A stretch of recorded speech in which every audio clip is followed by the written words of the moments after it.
My name is Sarah Woodbury, and today we are talking about St. Cubby's Well.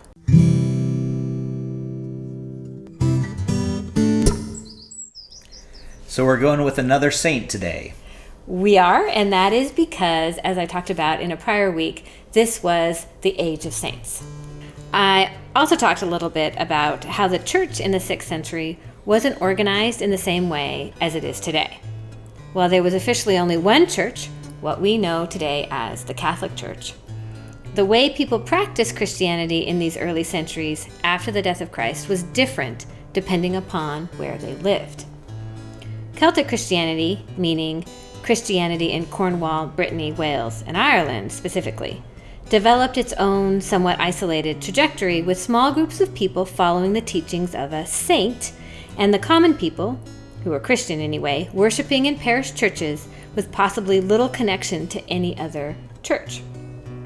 Even though the ability to read was more common in Wales than in most places at that time, most people couldn't read at all, so they were dependent upon a more knowledgeable person for their religious understandings.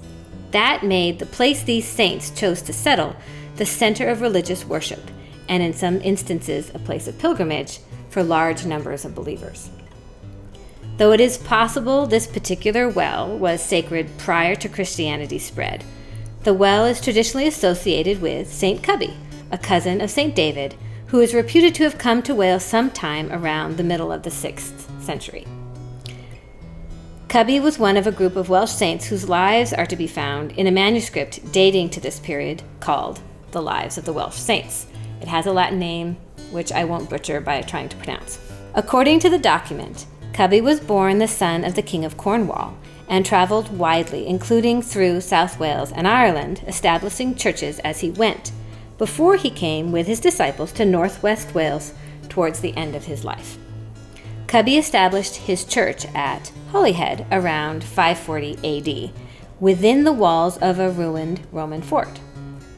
The well credited to him is actually on the Shin Peninsula, created when he is supposed to have struck a rock with his staff to allow the water to gush forth. The well then became a place of pilgrimage, and the waters were reputed to cure warts, lameness, blindness, scrofula, scurvy, and rheumatism. The well continued in use in one form or another after the Reformation through as late as the 18th century.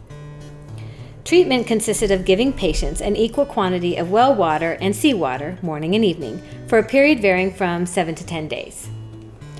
Then they had to bathe in the well water once or twice a day, retiring after each bath to a bedchamber in the adjoining cottage where they were given a quantity of healing water to drink. The success or otherwise of the treatment was judged by whether the patient became warm in bed or remained cold, with the former condition indicating the treatment was progressing satisfactorily. The patients used to throw pennies and pieces of silver into the water, like actually we do all the time for wells, after each immersion, and they would sometimes take bottles or casks of water away with them. Another story tells of a local tradition where a girl who wished to know her lover's intentions would spread her handkerchief on the water of the well. If the water pushed the handkerchief to the south, the man was honest and honorable, but if the water shifted the handkerchief northward, the opposite was true. It's possible this particular quality of the well is tied more to its pagan traditions, about which we otherwise know nothing, than its Christian ones.